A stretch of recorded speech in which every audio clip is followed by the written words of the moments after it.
night, and welcome to Fast Break Breakfast NBA Podcast. My name is Keith Parrish, and I'm joined once again by my buddy through the miracle of computer phone, joined by John Burr. John, kudos. How are you? Kudos to you, huh? One Indeed. final kudos. One final kudos for second team all defensive member Dylan Brooks. That's his name. Dylan Brooks. Joining the pantheon of all Grizzlies players ever to make an all defensive team, along with Jaren Jackson Jr., Marc Gasol, Tony Allen, and Mike Conley. So will we see a number 24 retired by the Grizzlies? All those other guys. I think it has been. I think it has been officially retired. Here's a question: Will some two-way player wear number 24 on the Grizzlies next year? I'm ready for Dylan to become a folk hero. It will come around. It will be next December. The team will be 11-9 and be 25th in defensive rating. It'll come after we play against whomever picks up Dylan and he hits like 7 threes against us. It's gonna be special. I honestly, let's sim to the end of the playoffs. Let's sim through the off season. I'm actually like back, like, so here's my watching patterns now. There is a night that features the games that I will and do watch. And then there is a night that features games that I will absolutely, under no pretenses, watch, and we'll watch the recap. So the next morning. Obviously Nuggets, Suns, Celtics, Sixers is the good night. Yes. But you're not taking any enjoyment of Lakers, Warriors. There's just too much disdain in your heart for those nights. I am quote unquote rooting for the Lakers as the lesser of two evils. Yep. However, I find both teams utterly unwatchable with the wounds this fresh. Yeah. But, I'm already basically been have trauma surrounding the Warriors. Yeah. And then I have never been able to watch LeBron's referee thing. Okay. Especially come playoff times. I understand that it's an important part of what he does, and he does it very well. And the way he can control the referees over the course of the game is like, I wouldn't say it's a lost art, but I can't think of anyone who does it as well as LeBron in the current era. Yeah. It's almost beautiful to watch, like just the interplay between him and the refs. Like after a call he doesn't like, there's like a series of emotional responses he has that he makes sure the referee sees. And it kind of ends with disappointment, where he's like, "I'm not even mad. Yeah, I'm disappointed in you, John Goble. I expected a lot more, Mr. Goble." And I think they feel the shame. I mentioned this on the show yesterday with Andrew Schlecht that like I did enjoy how like the Warriors' normal superpower of maybe getting more calls than their opponent ran into the Lakers, and then the Lakers were like, "Oh yeah, the Lakers were flopping. They're getting some calls now." And I sympathize with the Warriors not knowing how to respond. If you're the Warriors and you have played 100 games this year almost, one way, and suddenly are not allowed to do any of the things you usually do, you're going to lose. You have limited this sample size to 1 year and 100 games. I would counter with 10 years, 900 games. Yeah. But I mean, I mean, they're going to call moving screens in the last minute of the game. Love it. You're playing the Lakers. And honestly, good. It's great. It's awesome. No, I am right now, honestly, in a really good pattern of every night. I'm looking forward to the storylines and the excitement, except for Knicks Heat. That series, I can't. Maybe now that the Knicks are on the brink. We'll get to that later. Okay. We can take on questionnaire, because it's certainly. Well, I just want to know who has the worst, the most bad vibes in your mind coming to the TV. Is it the Celtics or the Knicks? It's definitely the Celtics. I feel like Celtics vibes are horrendous. But I feel also Julius Randle vibes horrendous. I mean, that's Julius, and That's I'll who he also, is. and I think there's also like a happy to be here thing with the Knicks, Yeah. which as someone who's watched his own teams do it is a killer, Yeah. you know. But yeah, there's just the Celtics vibes are. Should we go ahead and talk about the Celtics because it's wild. We can save it. Let's do our breakfasts Okay, first. all right. John, what breakfast have you had on this fine Wednesday? So I'm still on this to the to the horror of my accountant. I'm still on this acai wildberry kick Yeah, yeah. You kicked the diners and now you're going with health where smoothies. I'm still, I'm repping the diners on my t-shirts on the show for those on YouTube, but I am trying to eat these. They're not smoothies, but they're like Okay. granola bowls. Oh, I got you. I misunderstood. Also, I found out you can't buy them and like put them in your fridge because they are kept at a self-combust at a freezing type temperature, and it turns into like some sort of granola sludge that is like a fruit oatmeal. Not good, but I'm on the path. I feel good in the mornings. I get absurdly hungry later. Yesterday I had acai and a kale salad, and that's it. All day? Woke up starving. Sure. Starving. Yeah. But kind of feel like that the fear and hunger is going to sustain me. That's the way to live it. You're living on the edge, man. Yeah. I'm like Marcus Smart. Well, that's the thing where I feel, I mean, obviously I feel sick every morning because of just lifestyle choices. But part of that, as I've spelled out before, is I feel sick every morning no matter what, whether I treat my body poorly or treat my body well. Maybe I haven't committed enough, or like, what if I had kale and acai granola bowls for like, if I did it for 6 months straight, would then all the toxins leave my body and now I actually feel good sometime of the day? I feel good from 9 p.m. to 11 p.m. I think I'm going to have to do something like that. I don't know if I have the fortitude. Yeah. I don't know if I have the Joe Mazzulla level fortitude to just keep doing something very unpleasant and wrong constantly. This is sort of related. This is something my wife and I were talking about yesterday, and it came to her attention, something that I said on the show. And there's almost led to my faux divorce. Yeah, so there's a news story out about, I don't know if you saw this. There's like some lady who poisoned her husband. Hey. And she wrote a children's book about like what to do when daddy dies.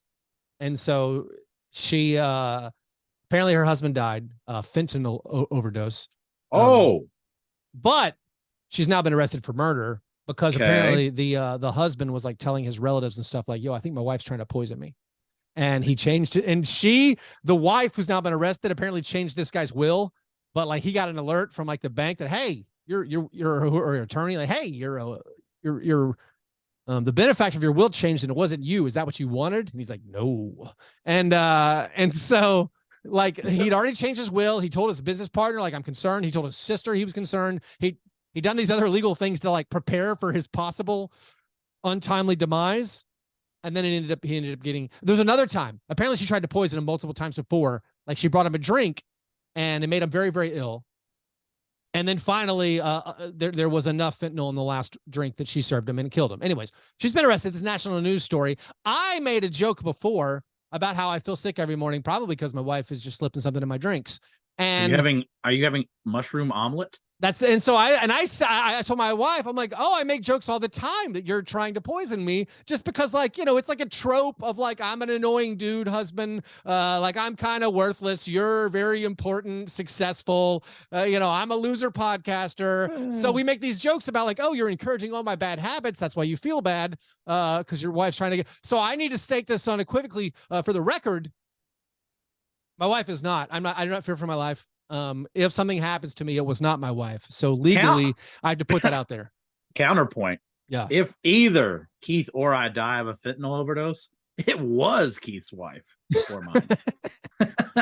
Because that's the only way that stuff's getting near either one of us for very Yeah, disparate no, reasons. it wasn't. Yeah, so I just want to throw that out. I like to make jokes like you feel bad every morning because maybe something slipping in the old mushroom omelet, you old mushroom omelet. Momlet. Anyways, my breakfast, John, wasn't good today, but I spent the weekend in Austin, Texas, and I had the breakfast tacos. I had a lot of, honestly, I ate breakfast at a restaurant 3 days in a row, which was abnormal. And I had some breakfast tacos. One of them was a pork pastor with some black beans. One was an egg with avocado and bacon. That was day one. Very delightful. A little mimosa, a little treat myself mimosa.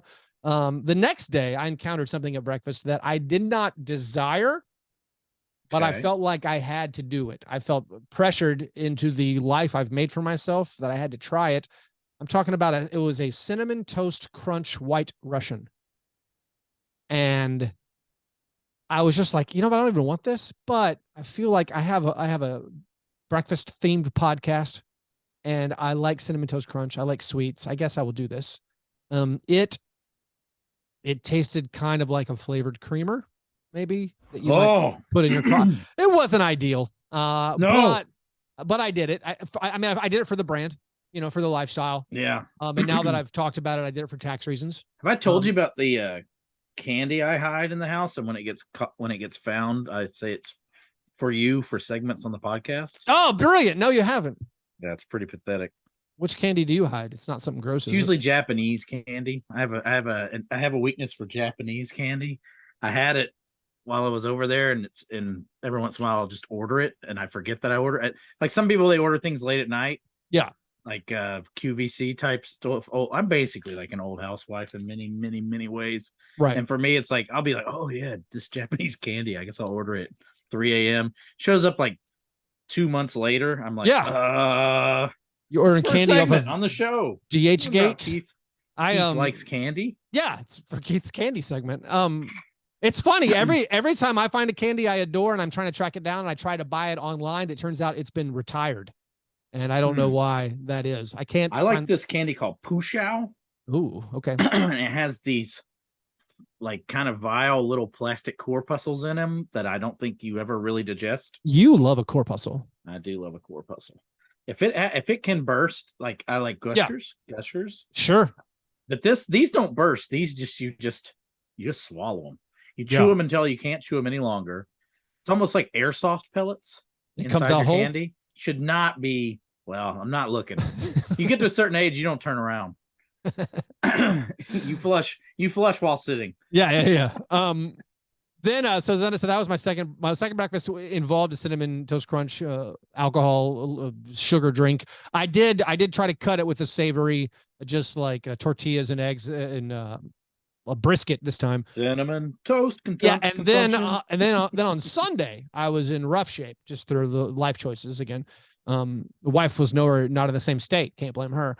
And I had much of a bachelor party if you were. Right. I had a very basic, just eggs, bacon, with some potato cakes that were incredible, by the way. Some of the best potato cakes I've ever had. I'm not much for a hash brown or a potato cake, but these were unbelievable.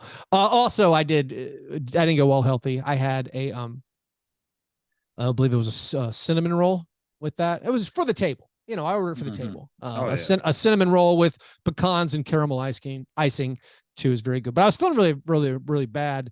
And part of it was, again, a specific life choice I made on Saturday. We were with our buddy our buddy Cody. Cody's whose music starts the show, by the way. The Fastbreak Breakfast opening song. It's by Cody Newman. He's got a band called New Man. It's not confusing at all. But Cody likes chicken wings. And so we had a thing because it was his bachelor party in Austin where we would, anytime we saw wings, we would order the wings. It was just like, oh, there's wings here. Well, we're getting wings. And we went to one place where they had a hot wing, and we always let's get the hot ones. I ordered a few of the varieties of flavors, including the hottest wing. And the guy's like, hey, you probably don't want to order it. No, he said, you don't want to order it. I'm like, well, why? He's like, this wing will ruin your day. And I'm like, oh. So like I ordered like 6 different varieties in increments of 5, or the order was of 5. So I'm like, well, look, give us one of the ruin your day one. Flexing. Yeah, Lexi. we'll touch it with our finger, taste it, and be like, oh, this is horrible. We'll scream in pain. We'll sweat. I've done it. So we ordered these. Question everything. Have you learned nothing from your years on this Yeah, podcast? it was the hot chip challenge. Redux. Anyway, so we get these wings. They're like, hey, this is gonna ruin your day. I'm like, oh, all right. So I tried to eat one, and it was horrible. You know, it was just pain, searing pain. Other people like would try to wipe it off totally, you know, to get as much of the sauce off as possible. And then, so no one really ate a whole one. I ate a whole one. Mm-hmm. It made me feel pretty bad the next day. It actually, this has never happened to me before. The searing pain was while peeing the next day. I've never had it come out the urine tract before. So that happened. But anyways, I'm like, you know, I don't feel great. And I think it was this dumb wing. This dumb wing has made me ill. Maybe it was the other things you nailed down. But then more stuff happened, and I found out it wasn't just the spices of this wing. I think this guy actually was some kind of weird, I'm going to say dark wizard. He actually cursed my day because I'm flying home on Sunday evening, 5 p.m. flight. And I end up landing in Nashville at 3:30 a.m. All the flights on Sunday, apparently Nashville shut down the airport, and due to rain, just rain. Rain over a Taylor Swift concert. They shut down the airport. We circled for a while and then went and landed in Memphis. And then we sat in Memphis for a while. They made us get off the plane. I'm trying to watch a basketball. I'm watching Nuggets Suns, and I'm watching it on my laptop on terrible Wi-Fi. And I'm like, oh, now we're in the airport. I can go in the terminal. I'll find a TV. No TV in the Memphis airport showing the basketball game. Impressive. But so I watched the game, get back on the flight. We land in Nashville at midnight. Do we get off the plane? No, we do not. After landing, there's no gates because there's a plane traffic jam. So we sit on the runway for another solid hour and a half. I have made a terrible decision because in this bachelor party weekend, there was a bottle of whiskey that was purchased. Oh, and we didn't drink very much of it. So I'm like, oh, just, you know what? I'll check it. I'll check a bag on the way home. It'll be fine. I'll check because it was 10 minutes. I'll check this bag, bring it home. So I feel like I told you can't check bags anymore. Just period ever? Yeah, you can't check bags. Like I travel, multiple times a month. You cannot check bags, period. So I am on that where like I'm never checking a bag again. No, you can't. It'll ruin your trip. It'll ruin your trip. 50% chance your trip is ruined because you checked. Yeah, so they finally let us off the plane after an hour and a half. We landed at midnight for the 7 p.m. flight. They're supposed to land at 7 p.m. We then sit on the plane for a solid, let's say 75 minutes. They let us off the plane. And now it's like, oh, there's no bags anywhere. And they're just throwing bags in piles. It's like just sift through the pile, find your bag. It takes me a solid 2 hours to find the bag. There's all kinds of famous bands there. Because they're all standing in like branded jackets and gear, and they're just waiting for their bag. They're waiting for their synthesizers and guitars. I finally get my bag. I take a $50 Uber home. 3:30 a.m. I get home, and the whole time I'm thinking that chicken man cursed me. Yeah, chicken man told me. That voodoo chicken man. Yeah, he was gonna ruin my day. Or he tried to save you. He did. Well, it's one of those. Is it a masculine thing, a testosterone thing, where he's like, hey, just so you know, this is gonna ruin your day. Oh, is it? And yeah, I did the Dylan Brooks. I messed around and found out. I said, they're like, hey Dylan, we're gonna stop talking to the media a lot. We're gonna stop saying incendiary things. He's like, oh, are we? Well, anyways, I guess that was my breakfast, and I'm now still I feel like still paying for it. Still paying for the wing now 4 or 5 days later, in the horrible travel. But I did get the whiskey back to my house, so I guess it's all worth it. I don't know. Anyways, John, those were our breakfast. After our breakfast, we moved to our breakfast in bed apologies. This is our chance to make right. We might have gotten wrong on a previous episode. It is frequently the first time we talk about the NBA, which the show is supposed to be about. We already mentioned the Celtics a little bit. We're good. But anyways, what would you like to apologize for, John? I guess I want to apologize to Doc Rivers. Sure. I think, what is the old saying? A lowering tide rises all bad coaches. Is that what it is? Yeah, Because like I forgot that like you throw in like a Missoula here, and that makes Doc kind of go, Missoula Doc kind of goes up. Like Doc's coaching circles around some guys. he pulled out the Daniel House card in game 5. It worked out great. He's like, well, they can't defend the Embiid Harden pick and roll. We will do it every single play. Well, that was weird in game 5 where the Celtics were like, what if we let Embiid shoot mid-range shots? What if we let him shoot a free throw line jumper? Yeah. What if we let a guy who shoots like 90% free throws and always hits his free throws shoot free throws, whether he's been fouled or not, all game? I mean, although maybe the Celtics could have done more to like help off of the shooters, but they were not honoring the shooters.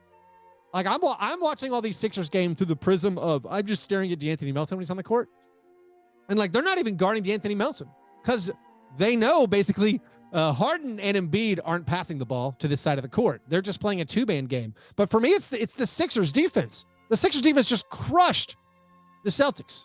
And like, yes, the Celtics probably could have adjusted their defense to guard that pick and roll a little bit better. Like, do you need to guard PJ Tucker at all? No, you do not. Like maybe totally abandon, make Melton beat you type of thing. Right. I mean, Maxey came up huge, but this was a weird, like game 5 specifically for me, which again is big upset for the Sixers. It was, that's what they're beating the Celtics with 3 guys. It's just. So I know that we often find ourselves too close to a team to where you kind of lose larger stories. And I think there is a happy medium. So I have a multitude of Celtics fans friends. Yeah. I have 2 who watch every game. They were certain that they were going to lose horribly yesterday. I saw that on Twitter as well, where people were like, Sixers plus 7.5 is a stone cold lock. Like, yeah. And then I have a friend who doesn't follow very closely, and he was feeling okay about it. And, and it happens to us too, where I'll get so like, I've watched all the games. I know who the Grizzlies are, and I know what's going to happen. I refuse to give in to these like national trends and stories that people are putting on things when sometimes they are true. And I mean, God, you spent 6 years running a Dylan Brooks cult, for God's sake. Like sometimes you get kind of trapped here, but I think the Celtics fans who are trapped might just be right. And they just know that the soup has gone bad. They used a rotten necrotic bone for the stock, and something is awry. I was laughing at Bill Simmons a few days ago, who was just like, I don't think we're the type of team that can win 4 straight series. And I was like, you are going to be favored in every game for the rest of the playoffs. And then I watched game 5. I'm like, well, maybe old Bill had his finger on the pulse of his Celtics team. And there is some weirdness with Jaylen Brown, where it seems like, I don't know. Keith, I stayed up almost all night waiting for the Bill Simmons reaction pod to drop that never dropped. No, it never dropped. Oh, no. When you get to be a man of a certain age, you look forward to a few things, and it's listening to Bill Simmons after a Celtics loss. It's what you do. Men of a certain age, it's what we do. We can't help it. We our environments we grew up in and made us this way. And it's just what we it's just what we need. I think Rivers has done a fine job. Even though in game 4, I'd been praising the Sixers for how much poise they'd showed at the end of games, and how they'd fought back from deficits. In game 4, they gave up this huge deficit. They were horrible in the fourth quarter.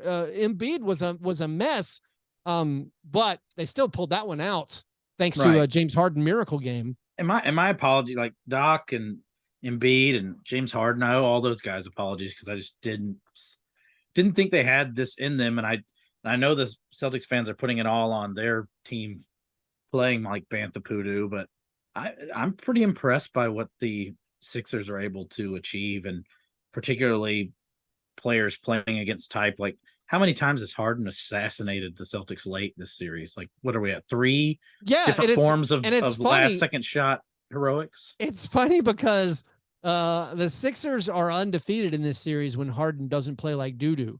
Mm-hmm. Like we're going to hear more from him in the awards segment of the program. Like Harden just abysmal in games 2 and 3, and then was just like otherworldly perfect in games 1 and 4. Game 5, he merely had a good game.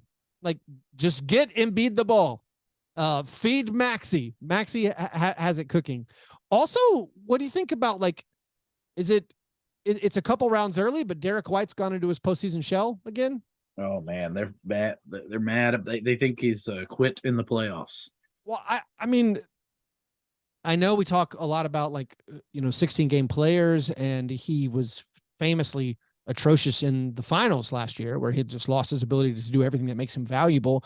And here we are again. It feels like it's just a couple of games, but this is a guy who people are like, secretly he's the best guard on the Celtics, or he's the most consistent player. And not so fast, my friend. He had a great year and looked like he was going to seize a role. And the small sample size Blues have come yet again of the playoffs. I'll do my apology. I might have said last episode that came out on Tuesday, it's still unclear. I may have said the Heat were 7-1 without Jimmy Butler in the playoffs. That clearly, if in fact I did say that, it has not been confirmed. That's a misspeak. I meant to say the Heat are 7-1 with Jimmy Butler. I also said that Devin Booker's stats were better than Nikola Jokic's. I want to take that one back. Maybe it was true in the moment, but Jokic pulled ahead easily once again. Also, last episode, speaking of Doc Rivers, we said that Doc Rivers got hired by Daryl Morey, our Sixers Slack expert, Patrick Kirtner. Daryl Morey is like long pine for Doc Rivers. Yeah, multiple destinations. Technically, the sentiment stands. Was in charge of hiring. Technically, Elton Brand was a GM of a sports team for multiple years, but I don't recognize that either. It was a CIA plant. Yeah. Of an NBA GM. Anyways, those were our apologies. Before we get to our steak and eggs best thing, a word from our sponsor. Download the brand new official Grind City Media mobile app. Explore new ways to access your favorite Grind City Media content, like this show, for example, or Grits and Grinds, a Memphis Grizzlies podcast. You can also get news and entertainment on the app. Stay connected with exclusive content at your fingertips with the new Grind City Media mobile app, available in both the Apple and Google Play stores. Steak and eggs, best thing. John, what's the best thing you saw in the last week? I mean, last night the good guys won. You talking both games? Both games. For you, the good guys won at both games. We're talking about Bruce Brown and DeAnthony Melton. Yeah, of course. For my, my sad little world, I thought that I had no positive outcomes in this playoffs left. Yeah. I have an outcome that to me would be as awesome as a Grizzlies run. If we can get that Jokic Embiid, who is the true MVP finals matchup, I'll remember that for the rest of my life. It's on the table. I mean, I would say betting wise, I think it will be. I think if it happened, it would be pretty epic as well. Like neither one of those guys shy from the moment, and particularly Jokic is like absolutely a stone cold killer. So right now, that is the betting favorite for what the finals matchup would be. Obviously, because both teams up 3-2 in their series, and because the other series in each conference not as good. Right. I mean, I think we're all expecting the winner of Knicks Heat to lose, although I've been wrong about the Heat every series. So I'm going to stop saying that. Yeah, me too. I'm going to stop saying that. And then the winner of Warriors Lakers. I mean, it's been funny. I don't remember. I mean, I haven't followed like gambling lines closely for most of my life, but like, I can't imagine another time where on a night-to-night basis, the betting favorite for who would win the NBA title changed between 5 teams. Like it was, I believe the previous night, the Lakers briefly there was like an hour where the Lakers were the betting favorite to win the NBA title, which is an unbelievable turnaround again. I mean, just everything Lakers is unbelievable turnarounds. The power. But it's just like, it's the Celtics were 2 days ago. Now the Sixers are, the Nuggets were, the Warriors, I believe, were at some point. So it's absolutely wild. Yes, the Embiid Jokic showdown in the playoffs. I mean, I think Embiid has won more regular season battles if you don't count the number of times Embiid has surrendered by not playing in Denver, which is most of the times. Yeah, I feel like there's been gamesmanship there in some regards. Also, yeah. I think Denver's home court advantage has something to do with that as well. I think players get sat in Denver more often than you would think, just because it's miserable to play there. Yep. And but these are my two favorite players. I think they're the two best players. While I was a Jokic guy, this season, I guess we should say, while I was a Jokic guy for MVP, I'm not upset about Embiid getting it. I think it's kind of silly, the methodology, and the people just getting tired of voting for someone doesn't make sense to me. But I don't know. These two teams, I think the collision course narrative for me is now the most compelling, whether I'm going to get it or not. I still am honestly afraid of the Suns even. I mean, why not? I mean, I haven't seen it's really a testament to the Denver's up, because I don't know if I've ever seen shot making like what the Suns have done in a couple of games this series. That's because it's never happened before, would be my pushback. Very well. That's what I was talking about. Devin Booker. Booker had a stretch where he made 87% of his mid-rangers over multiple games. Yeah, I mean, Booker's just, to borrow a line from Ben Taylor, that's an elite free throw shooter's numbers. Yeah. So what is that like for you as the preeminent Devin Booker hater of our times? I'll talk. It is. Can you even like? It's a multitude of feelings. Absolute jubilation when the Nuggets still win. It's a lot of things. Yes, I am famously an anti-Devin Booker guy. I texted you during the game last night, and like the game was not in doubt. Like it was over. And I'm like, man, are you just like running around the house screaming and yelling? And you're like, I'm still nervous about it. Nuggets were up 19 as a third quarter. I was not relaxed yet. No, so as someone who does not enjoy the stylings of Devin Booker, I'll tell you, watching what he's done to this playoffs, it wins you over. It's so good, where it's undeniable, where you're like, this is so good. And it makes you honestly, like, it's enjoyable to watch someone be that good at basketball. Like, yeah. I don't feel, this is not like, I know a lot has been made, and it's weird. This has become like a mainstream term.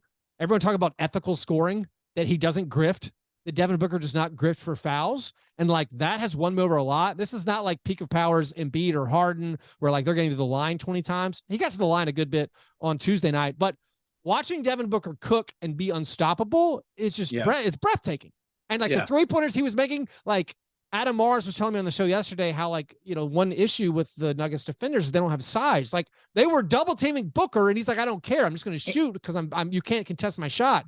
So it was magical. It's pretty crazy when they put in Chris Paul, Hall of Famer, one of the best players ever, and they're so much worse, not because Chris Paul has lost that much of a step, although I know people argue that he has, but because it's just Devin Booker's not out there anymore. Right. And I don't know how much of that is just the Suns playing at home against playing on the road. But like, without Chris Paul, all of a sudden, I guess Booker has the ball more, and getting Booker more when you're this elite, you're this efficient. I mean, like, again, no one has matched the 10-game run he's had with the field goal percentage and the points per game. No one's ever done that.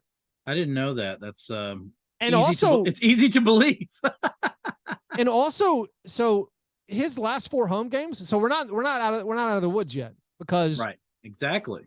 His last 4 home games, he's averaging 42 points and 10 assists per game, which is like 5 guys have done that ever. Had a 4-game stretch of home games with 42 points and 10 assists. Only Chuck were here, so this could be a game of scones. Right, but no one's ever done it shooting 73% from the field. Like, and then Jokic is. Yeah, Jokic for this series is at 36 points and a triple-double. To me, it's been those 2 series last night have been, even when the games are blowouts, it's just the counter punching of the level of the 4 teams involved is fascinating and intriguing to me. I'm trying to think of, like, an analogy for like a movie where if someone told me, like, I'm trying to think of a director who I hate, who I saw a movie I liked a lot. It would be like if someone, I don't like Michael Bay. A lot of people do. What? Yeah, I don't love Michael Bay. And you should watch Pain and Gain. It'll be your Devin Booker. That could be it. I saw the Pain and Gain commercials. I'm like, I don't ever want to watch that movie. No. You need to watch. Here's the one that you'll definitely watch. It's the one that has deplorable politics. I can't believe I'm forgetting. Oh, the Benghazi movie. One. I've heard the Benghazi movie's incredible. I've seen it 100 times. Yeah. So the what is it called? It has a stupid 13 title too. So hours. 13. Yeah. Something. 13 hours. something. Is that right? 13 hours. I think you're right. I don't know. That's it. Jim from The Office Benghazi movie. Yes, and I mean that's like my least favorite actor. Period. I feel like he's like a CIA operative for real. I feel like he's gonna be president one day. I fear him. And then like there's no funny remarks, but it's beautiful and it's the way it's shot is perfect. It would be like it would still Devin be Booker like, hey, is Bayham. No, but I'm saying like, hey, I hate Michael Bay, and then I go watch a movie and I'm like, oh my God, that movie was amazing.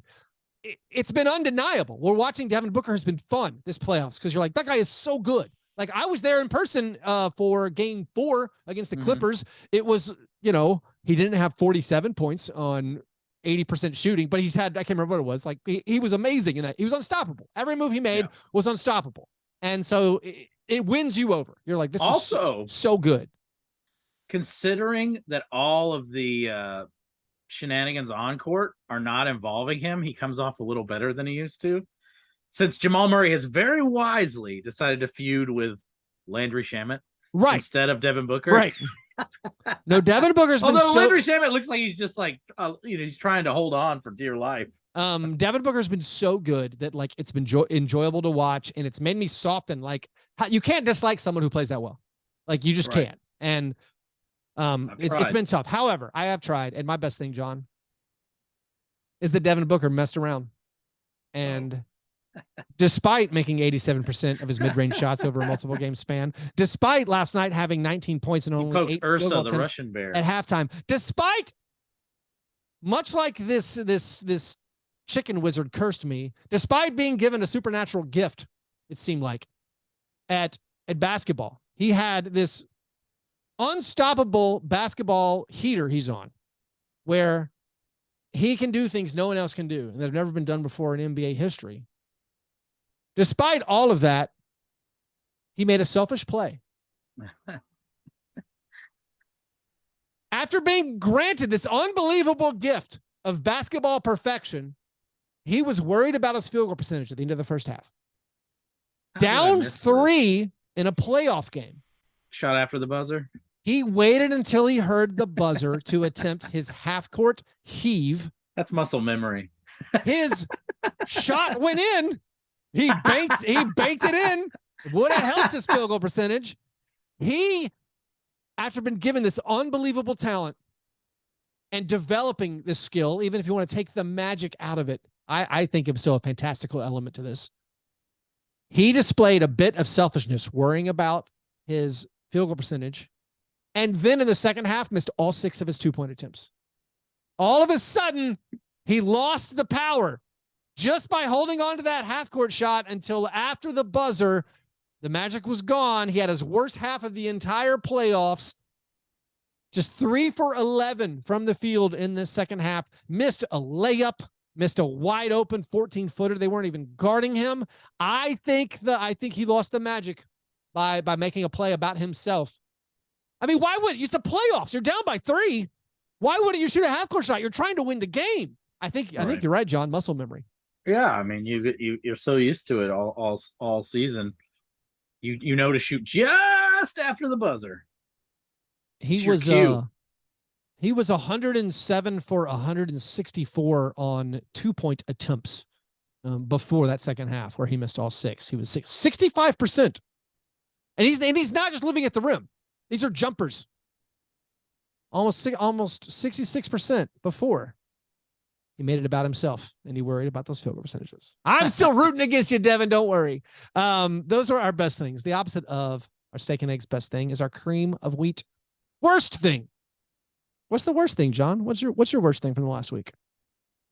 Well, we certainly don't lack for worse things this week, but maybe we can get into a new scourge for me.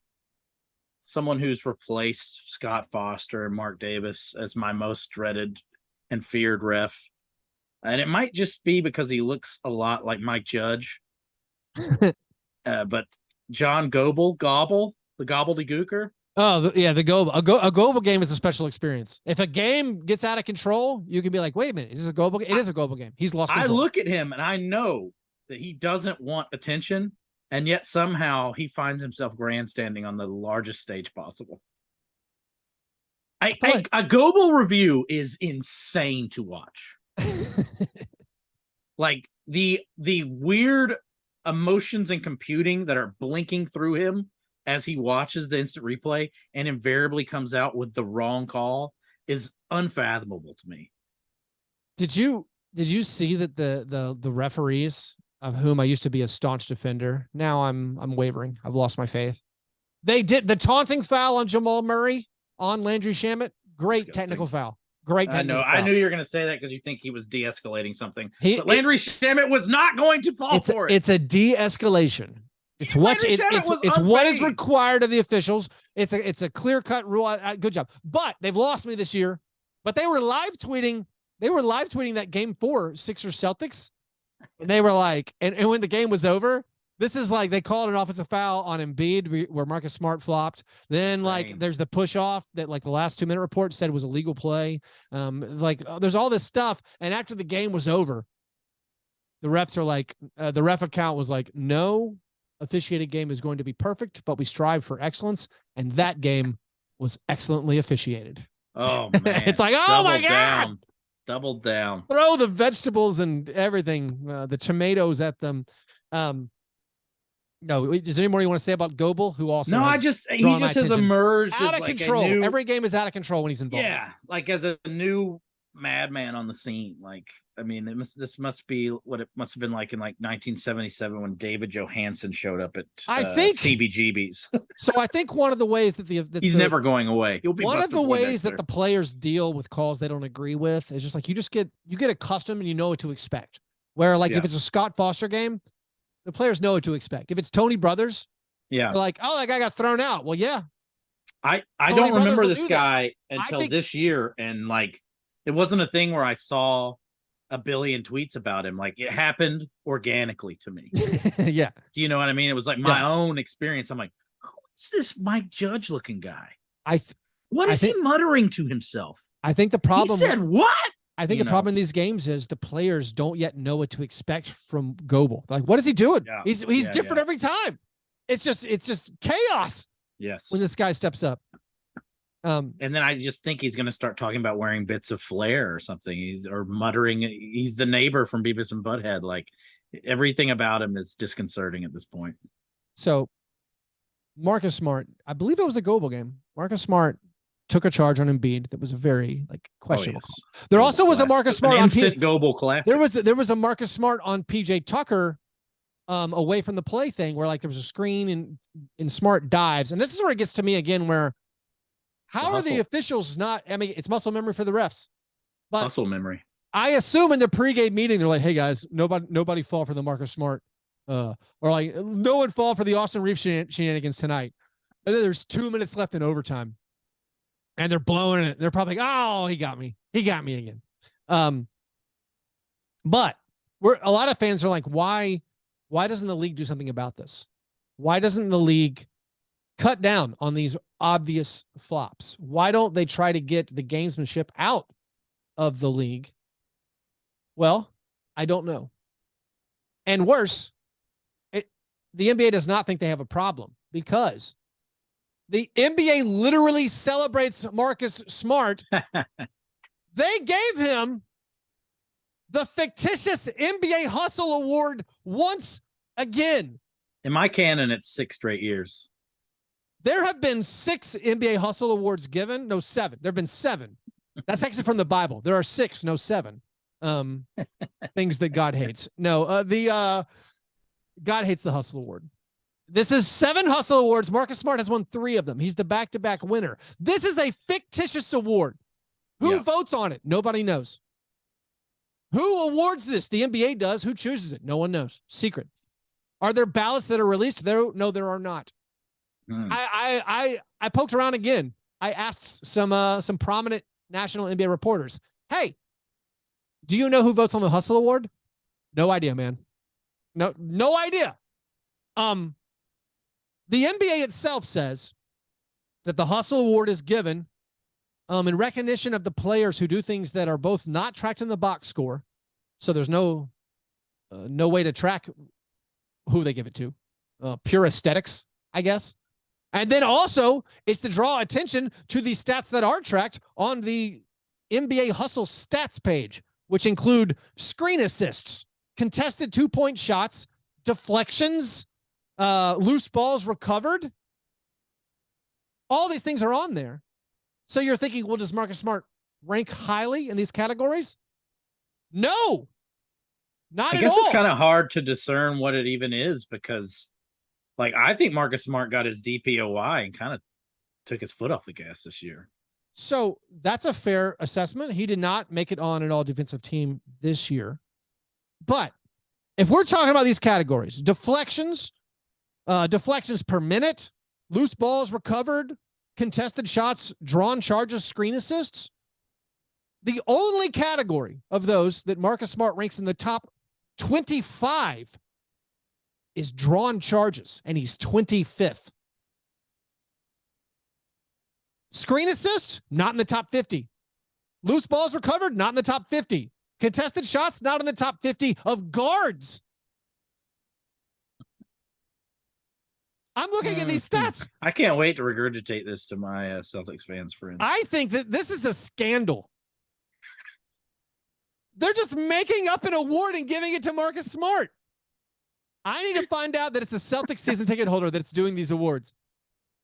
They have manipulated the numbers, John. You would think I would be proud of them for how the league and their press release manipulated the numbers. They have limited this award to only 147 eligible players. It's only eligible for 147 players. They say you have to play at least 58 games, which is similar to a scoring title or whatever. You have to play at least 24 minutes. Where'd you come up with 24 minutes? No one knows. No one will tell me. So they've narrowed it down. Kobe's number. It's for Kobe. All right. So they've narrowed it down to 147 players. Does Marcus Smart rank in the top 10 percentile of these 147 players in any of the categories? He does in one category, drawn charges. And he's not even high. Really? Do you know how many drawn charges he has this year? 11. We're talking about 11 drawn charges. Feels like he has 11 in the playoffs. He is Marcus Smart, 36th in deflections, 43rd in deflections per minute. How about I don't know. D'Anthony Melton is 4th in deflections, 6th in deflections per minute. Shai Gilgeous-Alexander is 2nd in deflections. Also 1st in loose balls recovered. He's also Shai 2nd in contested shots among guards. But you know what the problem is? Shai took 0 charges because he's cool and good at defense. Yeah. He likes to let them get by and then sneak behind them and block their shots. Melton has more deflections per minute, more steals per game, more steals per minute, more blocks than Smart, more offensive rebounds than Smart, more loose balls recovered than Smart, more contested shots than Smart. How much are you enjoying watching Sixers fans pine for more Melton playing time after living 11 minutes of Melton a game for years? Is amazing. Look at D'Anthony Melton's win-loss percentage when he plays 20 minutes in a playoff game. Beautiful. The bad man. You could go to all right, screen assists. That's normally this is normally the category of big men.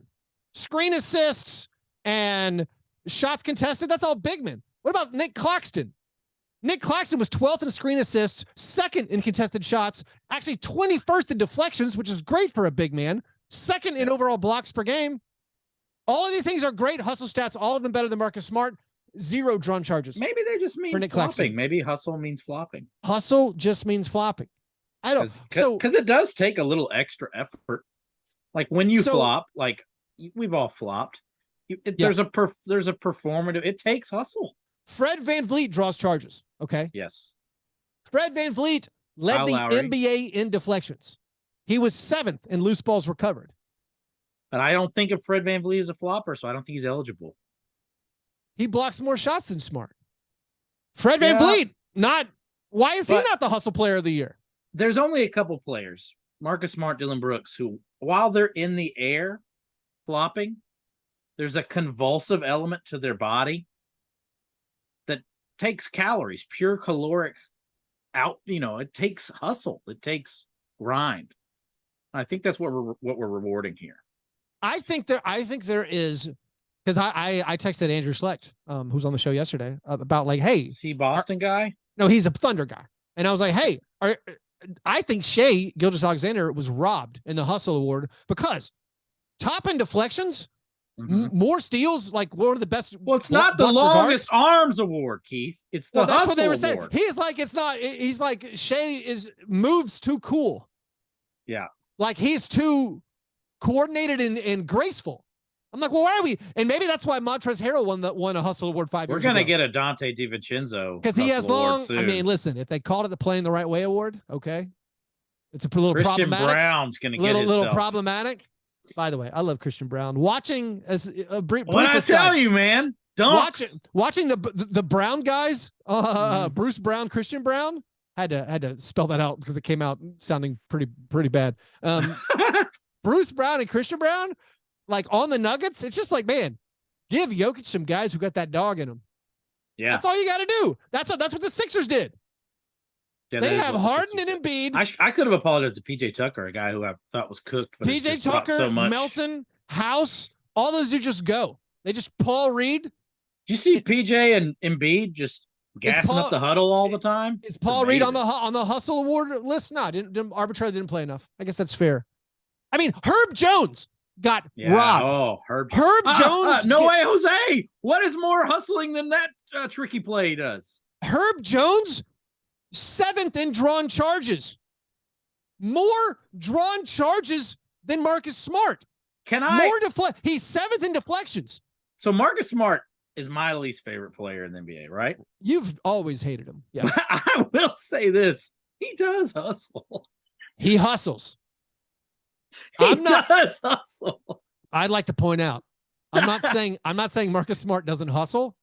I'm saying if you go to your hustle leaderboards and a guy like Herb Jones is ahead of Marcus Smart in every category, well, how does Marcus Smart win it for the 3rd time in 4 years? That doesn't make any sense. By the way, this year the league, I think they realize I'm onto him. Oh, this year the league released a top 5 in hustle. Awards. Wow. Who can we get it? Can I hear the 2 through 4, 2 through 5? Did they release the vote tally? No, there is no vote tally. Someone just ranked the top 5. Yeah. Here's the top 5 according to the NBA. Do you want to guess? Let me pull up the teams real quick. What do you mean? Which teams? Just teams, NBA teams. It helps me. It helps I got you. It helps me, to guide your thought process. Yes, you're not going to get. Just who do you think hustles? I'm gonna throw Drew Holiday on there. Yeah, he's not on there. I feel like Drew Holiday is a great option. Drew Holiday, first team all defense. Like, is there something? I'll throw a Jared Vanderbilt. Oh, I love that. Vando, in my mind, he epitomizes hustle. Yes. I didn't even look up Vando. I should have looked up Vando's stats re-ranked. Like, the guys I looked up because their names kept popping up. Here's one. Domantas Sabonis was 1st in screen assists and recovered more loose balls than Smart. He also contested way more shots. I don't think Sabonis is a hustler. No, I don't either. Anyways, here's the top 5, John. There's no way you can guess it. Number 5 is Herb Jones. I think Herbert Jones should have been a hustle player. If we're picking one, if you make it a requirement that you have to do the dark arts of drawing charges, fine. Herb Jones is easily better hustle stats than Marcus Smart. 4th, Mitchell Robinson. I'm okay with that. 3rd, I could give you 400 guesses and you wouldn't get there. Aaron Nesmith. Wow. I reached out to Caitlin Cooper, Indiana Pacers. Who did he play for? I reached out to Caitlin Cooper. I'm like, hey, Caitlin, First of all, did you know Aaron Neesmith was third in the Hustle Award? Second of all, if this doesn't end why- with a Dylan Brooks as number 2, I'm leaving. And I said, second of all, Caitlin, why is that? And she said, to your first question, no, I had no idea he was third. 2, why did this happen? And she's like, well, I did in December tweet that he scooped up a lot of loose balls in this game. I looked it up. Aaron Neesmith, 121st in loose balls recovered. Is it just a loose balls award? 121st in the league in loose balls for Aaron Neesmith. I'm looking at the stats. What about per game? What about he doesn't play enough? I could not figure out. He barely played enough minutes. He just barely cleaned that 24 minutes a game threshold. For the life of me, I can't find a stat that says why Aaron Neesmith finished third in the Hustle Award. Second, Draymond Green. I hate this award. Second is Draymond Green. Is this a podcasting award? First is Marcus Smart. I don't comprehend what the NBA is doing. No. I mean, is this just a thing like, hey, just by talking about it, we've won? Congratulations. I've given you some attention. This is a scandal. We're gonna find out whoever's voting on this. The one person who picks this award. It's going to be a Warren Commission on the Hustle. Yeah, award. Season ticket holder for 37 years for the Boston Celtics. I can't. It's going to be in a courtroom going back and to the left. Only he's going to be talking about flopping and taking charges back and to the left. Just call it the Flops and Take Charges Award. Yeah. Just call it the Flopper Award. I'll tell you what. If Austin Reeves isn't on this list next year, I'll be outraged. It should be. They should do one for who tries to draw the most charges, who throws themselves on the ground the most coming over a screen, and who. Well, let's do our own hustle. Who tries the rip through move the most? I need to see categories. That's the hustle page I need. I also need I don't need to know Marcus Smart drew 11 charges. I need to know his success percentage. I need to know he was 11 for 22 on drawn charges or 11 for 62. I don't know what it is. How many blocking fouls are included in this? Yeah. What award do you want to do? How do you want to do it? Just make your own. Just make our own. I mean, by what we perceive to be these indescribable intangibles. John Conchar contested more shots than Marcus Smart this year. Ooh, John Conchar's a hustler. He's a hustle. He led the Grizzlies in drawn charges too, with I believe 5, maybe 6. I think Ja had like 5 this year. Ja had a career high 5. Good job by you. Kudos to you, John. I asked Jaren Jackson Jr. by the way about during the playoffs, like, hey, do you want to get rid of the charge circle? Do you think it matters to you because you don't draw charges? Like Nick Claxton doesn't draw charges. We're talking about the guys who are the top in block shots don't draw charges. He's like, I don't really care. He's like, but contrary, that guy draws charges. I commit charges. I don't. That's what Jaren said. Good stuff. Yeah, I don't know. Do you want to name any other names for your new Hustle Award? Who haven't we? I think it should just be called the Grifter Award. Like, okay, tries the combination of rip throughs, charges, and falling down on screens. I think Harden's got to be up there for this award, even though he moves slowly.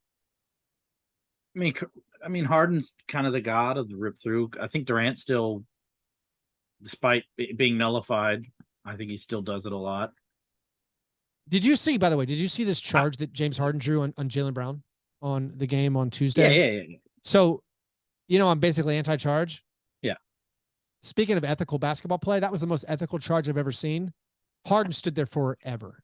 Yeah. Like Harden didn't sprint over, didn't undercut anybody. He did a normal rotation, stood there for a second and a half. Jaylen Brown ran into him. I was like, all right, you know what?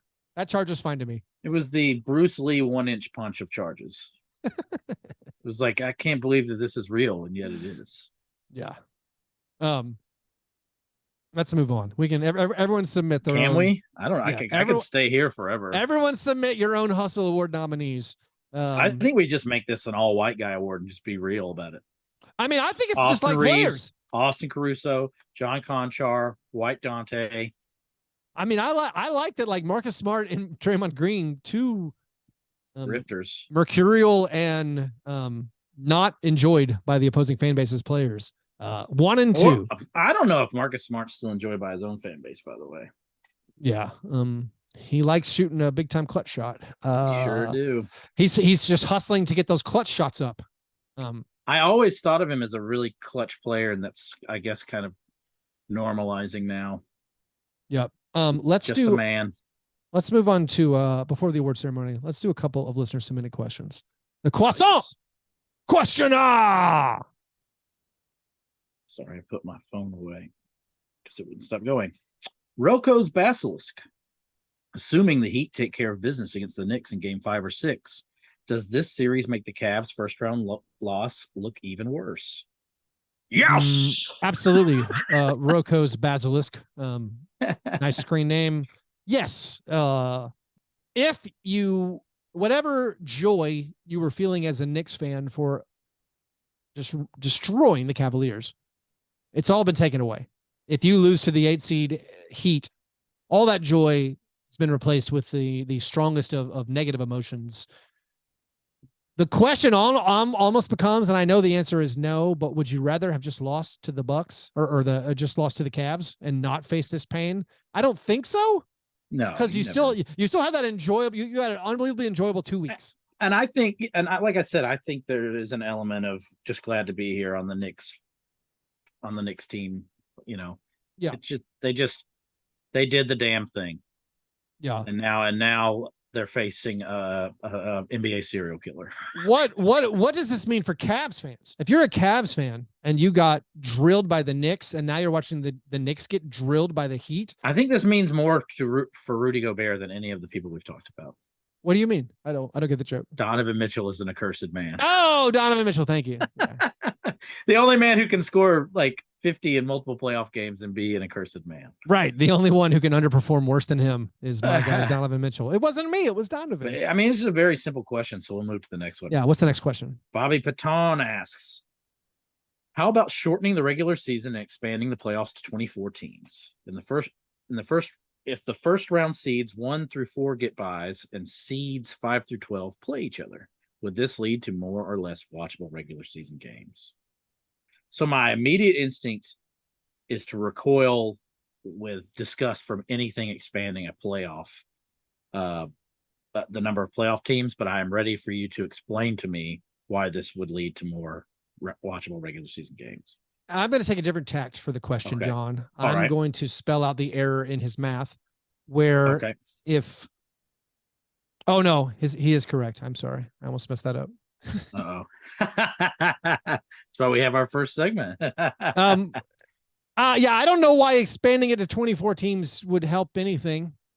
Only 6 teams are tanking, so you would have teams desperately trying to avoid the playoffs even more to get to the top of the lottery. I don't have a problem.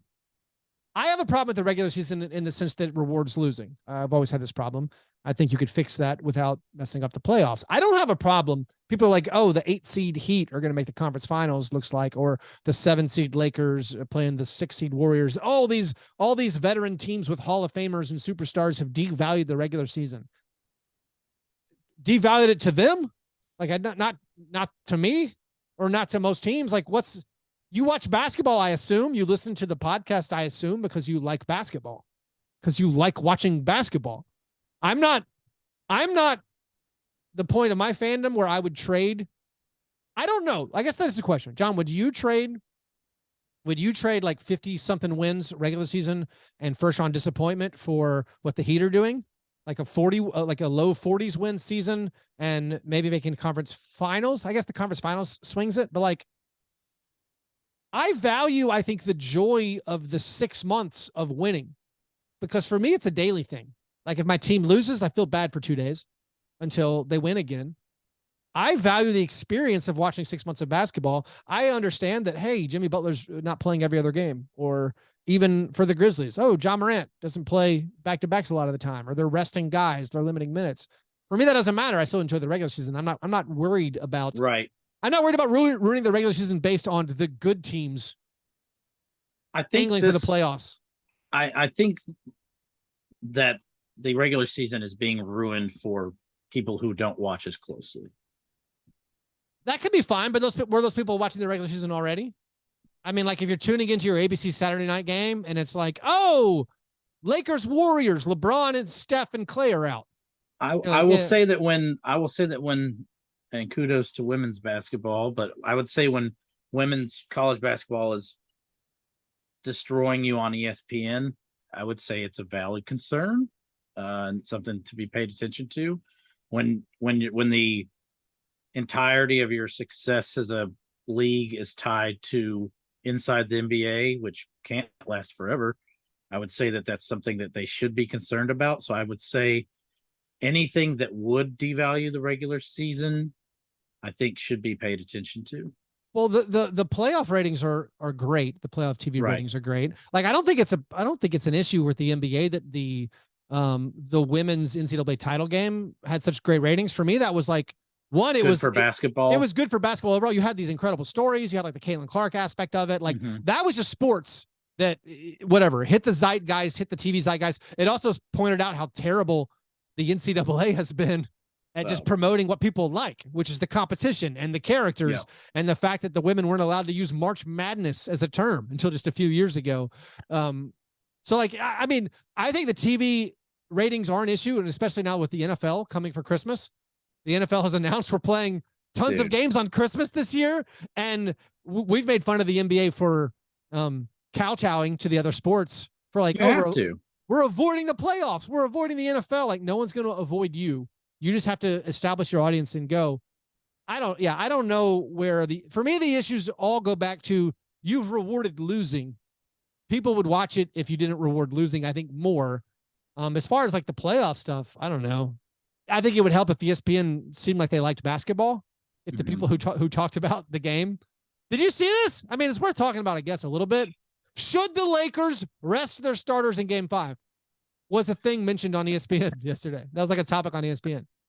Yeah, I mean, I know we're living in a bizarre idiocracy world, but that was like, what? Like just to have people who enjoy the game and be able to talk about the characters in the game.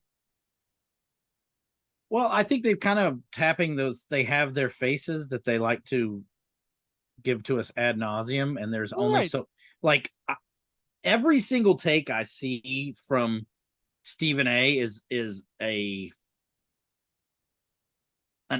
version of this guy showed up, but this guy didn't show up. And it's just that over and over. And I can't even blame him anymore. He's obviously just destroyed himself talking. Well, it's just they look at the ratings numbers and they're like, this is what does numbers. Right. And I don't know if they're forfeiting themselves the viewership of regular season basketball, or if they are hurting themselves in the long run. I don't know. I'm not smart enough to figure out that. But as far as Bobby's question on his question, Bobby's question, the 2014 playoffs to shorten the regular season and then let most every team in. I find the notion of expanding the playoffs loathsome to the point of nausea. We already have 20 in the playoffs. Yeah, I think I can't. Like I like as much as I enjoy the play-in, I can't go further than that. Yep. Like I think it would get very. I think teams would care almost none at all about seeding the way they do now. Right. I think that would be the long-term effects, and that sounds bad to me. I mean, I love basically any tournament. We can make this the midseason tournament. I mean, top 8 teams get buys, 16 other teams involved. I'm fine with doing some sort of bizarre tournament that would reward a team that would otherwise not be in the playoffs. I hate the notion of expanding the bracket is particularly. I mean, I wish there's no way to, I don't know if there's any way to do this. I wish we celebrated the Final Four in the NBA more, just making conference finals massive achievement. I wish we celebrated the regular season wins totals more. And honestly, right now I feel in favor of an in-season tournament. Like tournaments are cool, period. And so like, yeah, I'm going to be excited about this. And I hope people take it seriously. We're like, I hope we can value winning. Winning is good. It's the point of the sport. I feel like we should be able to celebrate more and get off this culture nonsense. Where I sit is a place that isn't ever going to happen, which is on the side of less greed, less games. It's an unrealistic place to be seated, but that's where I'm at. It seems like you could balance maybe a short-term loss on TV revenue for fewer games or ticket revenue for fewer games. But if you grow the sport, it seems like you'd make up for it. Or if you made the games more important, maybe make up for it. Anyways, we got to move on. Thanks for the question, Bobby and Roko's Basilisk. If you have a question you want answered on the show. You have to become a Patreon supporter and submit your question there. Go to patreon.com/fastbreakbreakfast. You can message us your question or join the Slack channel, the much easier way. The Slack channel contains the unique listener community where we talk about sports and basketball and movies and fatherhood and everything else around the clock. So if you want to support the show, get involved over there. Do it at patreon.com/fastbreakbreakfast. It's now time for the awards segment of the program, the International Stackhouse of Pancakes Award, which is given each week to the worst performance in a box score. We have several honorable mentions. Klay Thompson, 3 for 11. Julius Randle, 4 for 15. Tyrese Maxey, 4 for 16. RJ Barrett, 5 for 16. Jalen Brunson, 7 for 20. We have 3 nominees this week for the worst shooting performance. James Harden, in a game 2 loss, was 2 for 14, had 12 points, 10 rebounds, 4 assists, no turnovers, and 2 personal fouls. James Harden, in a game 3 loss, was 3 for 14, 16 points, 11 assists, 6 rebounds, 1 steal, 5 turnovers in this one, 4 personal fouls. Then D'Angelo Russell, benched down the stretch for Lonnie Walker. D'Angelo Russell, in that win, 1 for 10, 4 points, 4 rebounds, 3 assists, no turnovers, 2 personal fouls. So we have James Harden, a 2 for 14, 12 points, 10 boards, 3 for 14, 16 points, 11 assists, but 5 turnovers, and a D'Angelo Russell, 1 for 10, 4 points, 3 assists. So I'm trying to pretend that I did not hear James Harden's name twice. Well, I mean, you can. Well, why don't we pick between the Harden games? It's, I mean, the 2 for 14, no turnovers, or a 3 for 14. It's the 12. It's the one with 5 turnovers. I don't know, because more points, more assists. This is really going to mess. I think it's the 2 for 14, 12 points, only 4 assists for James Harden. I'm going 2 for 14. Pretty low for James. But I mean, 3 for 14. But I'm taking D'Lo over both, so I guess it's moot. Ooh. Well, I'm gonna take Harden. All right, so you're taking D'Angelo Russell 1 for 10. I'm gonna go Harden 2 for 14. We got to do it. Can Chat GPT choose for us? Yes. Pick. How do I do this? I got it. You got it. Ask your AI who wins, D'Angelo Russell or James Harden, or pick a name, James or D'Angelo. Our winner is James Harden. James Harden picked by AI. Just pay somebody else to be on your show. Stop using AI to replace humans, John. Oh, congratulations. I am the great prompter. Congratulations, James Harden, on this week's International Stackhouse of Pancakes Award. The tiebreaker went to artificial intelligence. Kudos to me, John. Do you have a kudos to me segment? Because I have one we can share. Yeah, let's do that. Let's do a shared kudos to me. We've talked enough Marcus Smart today, so let's. Well, oh no, this is gonna be Marcus Smart themed. Okay. Last week our par fadeaway was going to be which player will be the next one to throw himself on the ground, clutching his nards, trying to get someone ejected, and we predicted it would be Marcus Smart, and it was in fact Marcus Smart. Kudos to me. Kudos to you as well, John. We got it. Par fadeaway, John. What are you looking forward to? I'm looking at replicating. I've got this beautiful rhythm of which games I'm watching live, which games I'm not. It's very good for me and my family. Furthermore, I believe we're doing a playback tomorrow. So let's on the nights that we will do a playback for Nuggets Suns. Come join our playback room, playback.tv/fastbreakbreakfast. Also, par fadeaway, I'll be doing a playback for the lottery. The lottery is next Tuesday. We haven't talked about what karma we want for the lottery that much yet. I am confirmed for tomorrow. I'm hopeful. I'm questionable for the lottery, but I'll do my best. Perfect. Here's my par fadeaway, John. Oh, by the way, what do you do on your off nights? So tonight's an off night for you. You're just going to catch up on the replays. You don't want to submit yourself to the games. What's your off night regimen?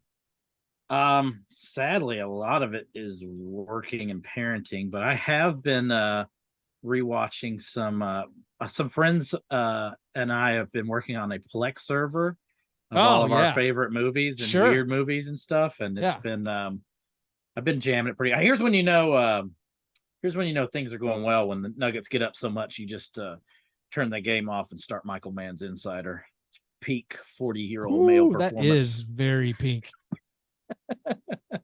I want to say I checked out of a game earlier and watched the Paul Newman vehicle Harper from the late 60s. Oh, yeah. Lou Harper. That's a old Private Eye. Yeah, Private Eye movie. That's just a series. Hey, if you're an old man, go watch that movie on HBO Max right now. It is an old man show. HBO Max is easily the best streaming service for movies. Not close. Yeah. You kind of got to dig into the interface. It's a little strange to get into the Turner Movie Classics area over there in the hubs on the bottom left. Oh yeah, no, it's a horribly laid out app. But it's got the good stuff. My part fadeaway, John, is I guess what happens to the Celtics if they lose. I mean, like these 3-2 series. Don't forget last year. I realize you want to talk about that, but there's another Paul Newman movie you should seek out called Pocket Money. It's him and Lee Marvin as like hobos gambling on things. Oh, yeah. I'm gonna watch that. It's as good as it sounds.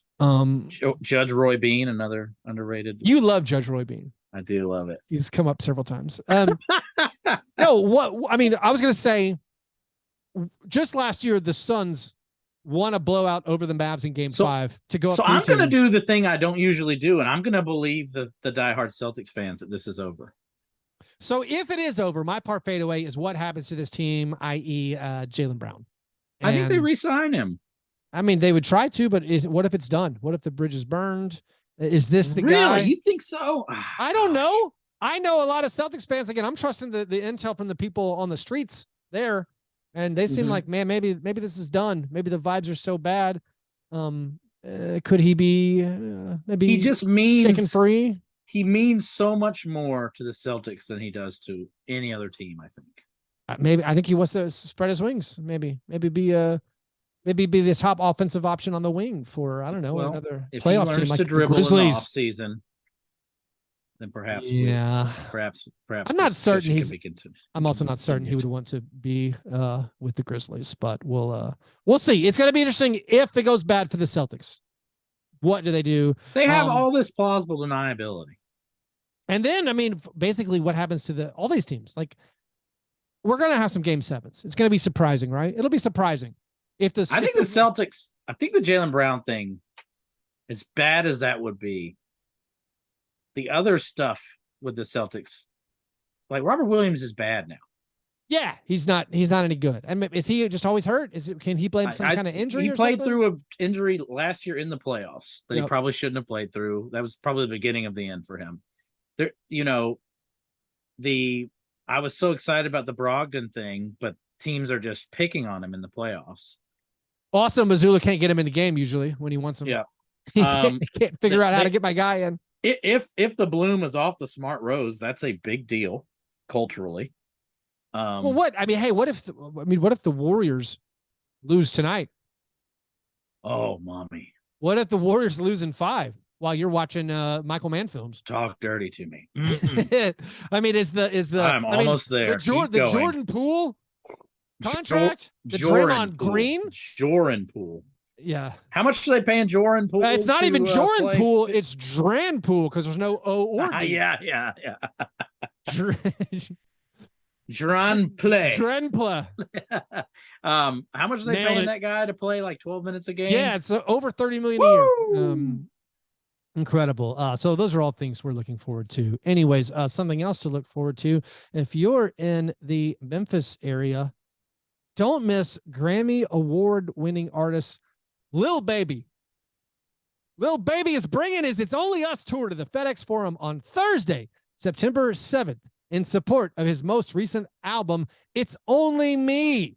Tickets are on sale now at Ticketmaster.com or at the FedEx Forum box office. If you want to support our show, do that at Patreon.com/Fastbreak Breakfast. Subscribe to our YouTube channel. Follow John on Twitter at Master John Burr.